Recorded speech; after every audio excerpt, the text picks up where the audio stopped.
Salut tout le monde, j'espère que vous allez bien. Je suis trop contente de vous retrouver aujourd'hui dans cette nouvelle vidéo. Vous l'avez vu, aujourd'hui on va se faire une nouvelle catégorie de tendance pour ce printemps-été. C'est une catégorie qui m'a pas mal été demandée.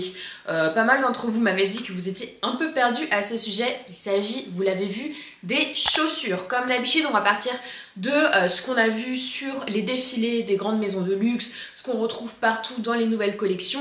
Et en prime, je vais vous donner une grosse sélection pour pouvoir faire votre choix si jamais vous êtes à la recherche de nouvelles paires. Comme d'habitude, on va perdre trop de temps avec l'introduction. On va commencer maintenant.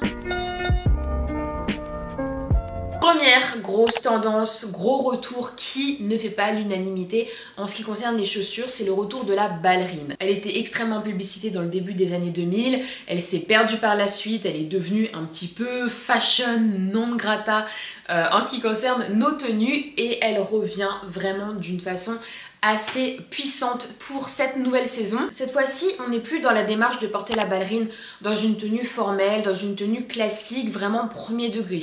On vient la sortir de son carcan trop sage. On en retrouve de plein de façons différentes. Celles qui ont le plus le vent en poupe, c'est évidemment les ballerines Chanel, les ballerines bicolores, les ballerines matelassées.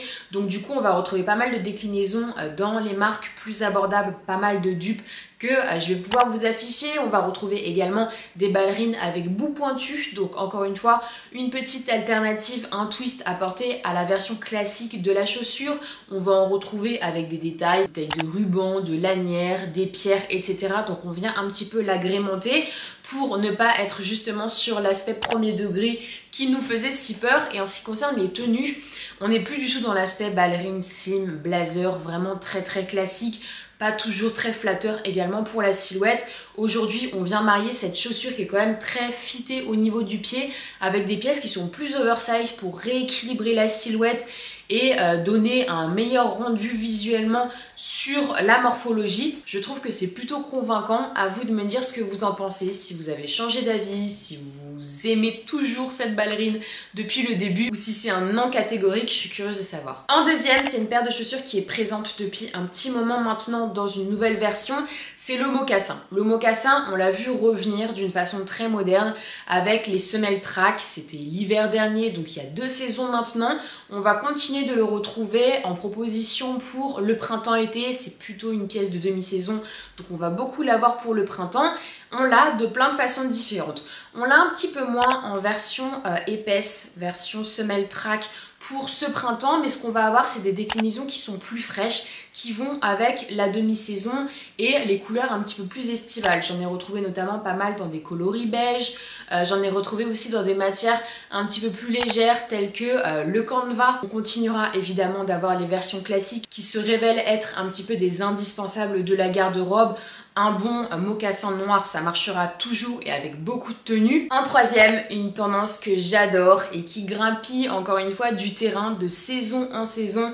Depuis 2-3 saisons maintenant, c'est les babies. Le retour de cette chaussure ultra rétro, esprit années 60, très girly, un petit peu régressif, mais qu'on arrive à retrouver dans différentes façons et qui s'adapte à beaucoup de styles également. La babies, on va la retrouver déclinée de plein de sortes. Petit 1, on a la babies à talons plats, qui est pour moi la moins facile à porter parce que, encore une fois, elle s'assimile très facilement à la ballerine et ce côté rétro peut la rendre encore plus difficile à aborder. Mais pourquoi pas? On a la version kitten heels, donc des petits talons. On va avoir des versions avec des talons un petit peu plus élevés. Et enfin, on va avoir des versions un peu plateforme pour moderniser complètement la babies, pour lui donner un côté un petit peu décalé, qui marche très bien parce qu'on a un contraste de style qui est hyper intéressant. On va en retrouver à simple bride, on va en retrouver à double bride, on va en retrouver dans des matières pailletées, on va en retrouver en vernis, dans des couleurs sobres, dans des couleurs complètement exubérantes, flashy, pastel. Franchement, il y en a pour tous les goûts aujourd'hui en ce qui concerne la babies. Franchement, j'adore, je vous recommande la babies et ça fait partie de mes tendances préférées du moment. En quatrième, plus estivale cette fois-ci et vraiment dans la continuité de la tendance de l'été dernier, on continue à retrouver énormément de tongs, mais des tongs un petit peu plus évolués que la tongue classique. C'est-à-dire qu'on va retrouver énormément de tongs soit à talons, soit à plateforme, vraiment des grosses plateformes, esprit années 90, des gros retours de manière générale sur la scène mode. On en aura encore une fois de plein de sortes, que ce soit des tongs minimales pour casser le côté un petit peu trop exubérant de la forme de la chaussure. On va avoir des versions pastel également, des versions plus flashy pour celles qui l'oseront pour cet été. Dans la même veine, ce qu'on retrouve également, c'est les mules qui sont toujours très tendance pour ce printemps-été. On continue à la retrouver en version plate, on continue à la retrouver en version plateforme et en version à talons. Pour moi, la version à talons, c'est la version la plus chic. Je trouve que ça fait une très belle jambe pour l'été. C'est une chaussure qui est à la fois estivale et qui, encore une fois, garde ce côté un petit peu classique qui peut être intéressant en fonction de votre style et de ce que vous recherchez. J'en ai retrouvé énormément sur internet de très inspirantes. Donc je vous en affiche pendant que je parle et j'en mettrai également d'autres en description si ça vous intéresse. Il y a vraiment un choix de dingue, il y a du choix pour tout le monde.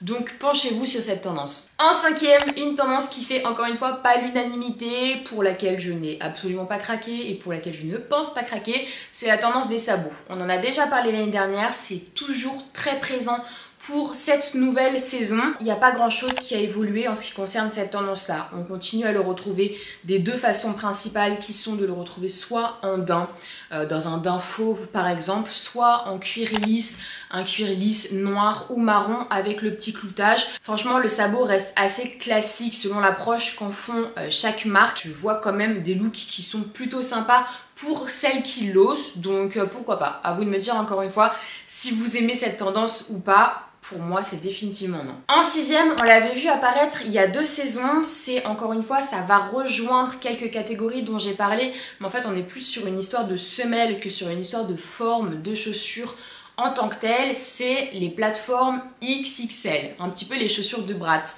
On en a beaucoup parlé sur TikTok. C'est vraiment une grosse tendance, surtout sur les Gen Z, il y en a énormément. Les tendances plateformes XXL, c'est simple comme son nom l'indique, on est sur les talons les plus hauts, sur les plateformes au devant des chaussures les plus hautes pour un rendu vraiment un petit peu poupée, assez décalé. On va en retrouver que ce soit en bottes, on va en retrouver sur les babies comme je vous disais, avec en exemple parfait les Nodaletto.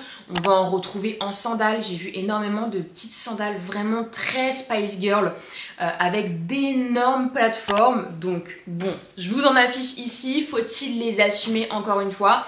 Après, je trouve que pour l'été, en version sandale, ça peut marcher, tout dépend de comment on compose la tenue. Moi, je trouve que c'est des talons qui sont quand même un peu trop haut pour garder une certaine aisance et une certaine facilité de style, mais encore une fois, c'est complètement libre.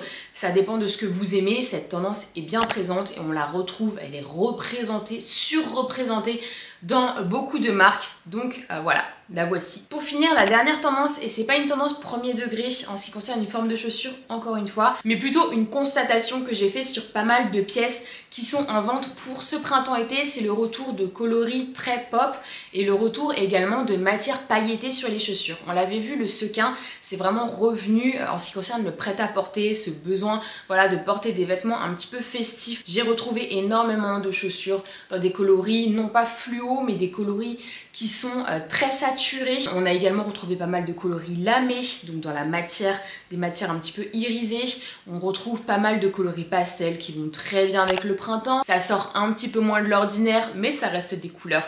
Donc ça marche dans cet esprit-là. Et beaucoup de chaussures aussi qui sont traitées dans des versions paillettes, des chaussures classiques, comme je vous le disais, des babies, ça peut être des bottines, ça peut être des sandales, etc. Donc on joue vraiment avec l'accessoire important que sont les chaussures. Je trouve ça sympa, on peut avoir une tenue classique, on vient mettre une petite paire de sandales dans une couleur qui est très forte par exemple, et là ça réveille le tout sans s'être trop pris la tête sur comment on a sorti son look. J'adore. Voilà tout le monde, j'en ai fini avec cette petite vidéo, j'espère qu'elle vous a plu. N'hésitez pas à me faire un retour en commentaire sur les différentes tendances que j'ai abordées avec vous, quelles sont vos préférées, quelles sont celles que vous aimez le moins. Si vous avez eu un crush sur des pièces que j'ai partagées pendant la vidéo, n'hésitez pas à regarder la description, j'y ai mis tous les liens. Évidemment, si vous êtes nouveau ou nouvelle sur cette chaîne et que vous voulez suivre un petit peu les vidéos tendances, conseils, look, histoire de la mode qui est ici, n'hésitez pas à vous abonner. Et surtout, n'hésitez pas à vous abonner à mon Instagram, là où je poste au quotidien des photos de mes looks, des conseils, des sélections en story. On échange un max en DM. Bref, rejoignez-moi. Voilà, je fais plein de gros bisous et je vous dis à la prochaine.